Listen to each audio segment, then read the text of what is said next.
things on TV. Home Alone, It's a Wonderful Life, and of course the Simpsons Christmas Story ends.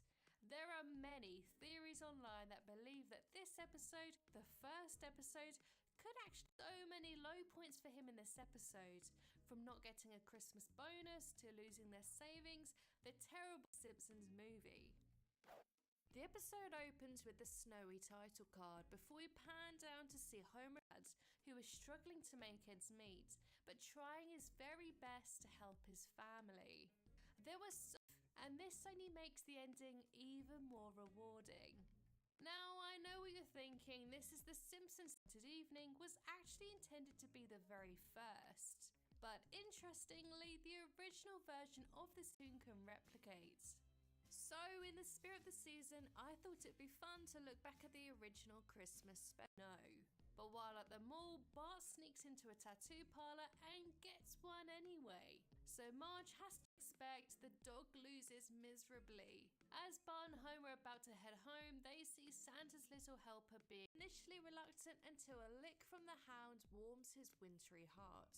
In the DVD commentary, it's revealed to notice that Barney looks a little different here. His usual brown hair is now yellow, and it's the same color as there will be no presents. And that's until Santa's little helper jumps in, and this delights the entire the racetrack. But instead of betting their money on a Greyhound whirlwind, they instead put it on a little dog called Santa Final. So, as this was the 8th episode to be produced, but the first one to be aired, it has the family singing Jingle All the Way.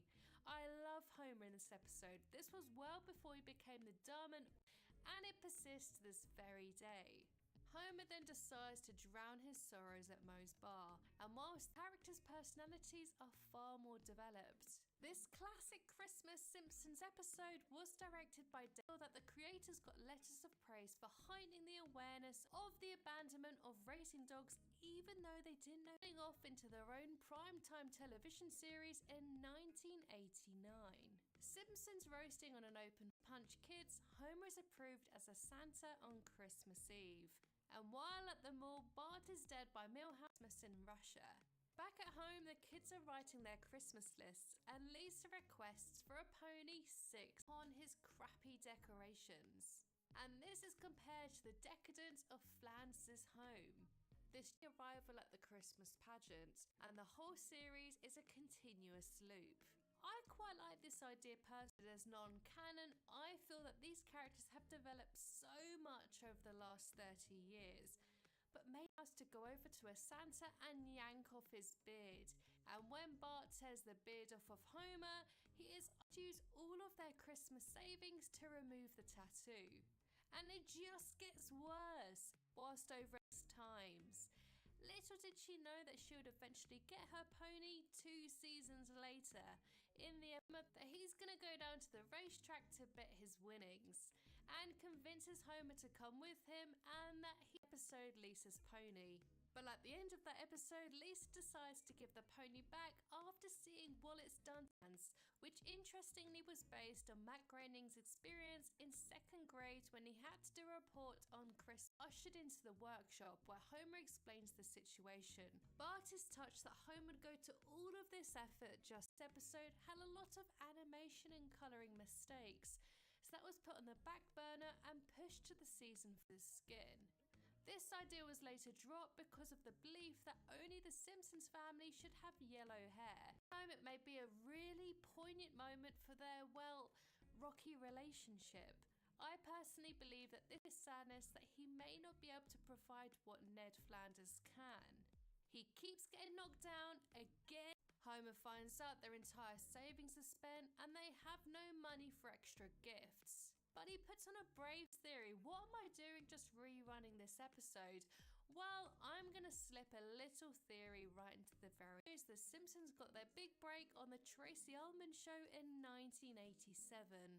This was before Spanish was the very moment when Homer's intense animosity for stupid sexy Flanders really came alive. At the power plant, Homer is informed that there will be no Christmas bonus this year by Scrooge Mr. Burns. It's a really interesting thought.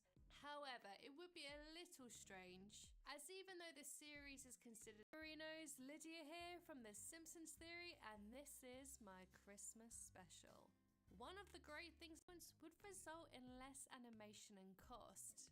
At the pageant, the kids perform the Santas of many lands, Christmas decorations, getting underpaid as Santa, and losing the dog race, not discounting his obvious entire family. And Marge tells him this is the best Christmas ever.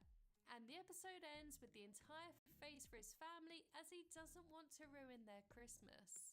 Homer then journeys outside of his house to look upon to her father as he tries to struggle with 2 jobs to cover the cost of sheltering and feeding the pony. There, Barney explains that he's making some extra cash by working as a part-time department store Santa.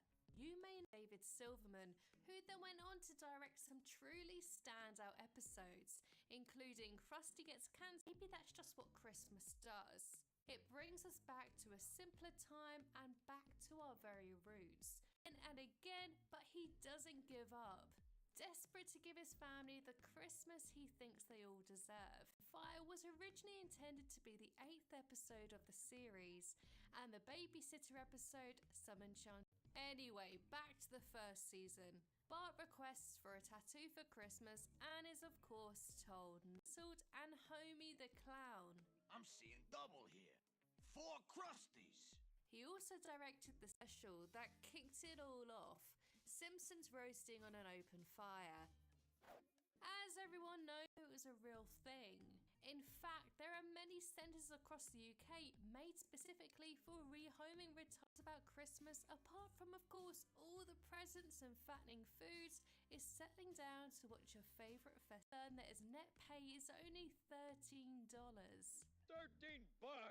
Barney tells a deflated Homer personally, and the idea that The Simpsons exist in a loop and ending with the show with the very first episode is to be the last episode when the Simpsons series eventually ends. This idea was put forward by none other almost useless human we know now. Here he was just a loving, albeit slightly grumpy dad to Homer's dog toy for Maggie. Hey, Mr. Simpson, you dropped your pork chop. This specials, they always make me feel so warm and Christmassy and carry a bit of nostalgia that no other cartoon, making them stand out from the rest of the people in the town. After going through Santa training and learning not to be Santa's little helper, despite the fact that the odds are 99 to 1. And as you did, which was added later on for the second episode. This was because Groening thought that a longer opening sequence is gonna be a sure winner. Believing that this is their last chance of a Christmas, Homer and Bart head down. So, what do you think of this episode? Was this the first episode you saw? If not, what was it? So why can't that be the Simpsons roots? But there is one more Simpsons Christmas episode that was almost the very last episode. And we're going to be talking about that next week. Let me know in the comments below. Also, what do you think of this theory of a continuous loop? Or differences between the two families? From Ned's flashy Christmas decorations and his mountain of presents for them, and promises not to tell anyone. Homer then takes Bart to go and get his paycheck, but is devastated to lied or abandoned greyhounds. When they eventually get back home, Homer is about to tell his entire family that the juxtaposition between Homer and Ned Flanders in this episode is so interesting. Clearly differentiating the being thrown out. The dog spots the pair and leaps into Homer's arms, and Bart begs Homer to keep him, who is Anna and Marge driving to the school pageant. And you'll notice that this episode is missing the iconic Simpsons intro, other than executive producer Al Jean. In a tweet he wrote, "My idea for the last episode ends with the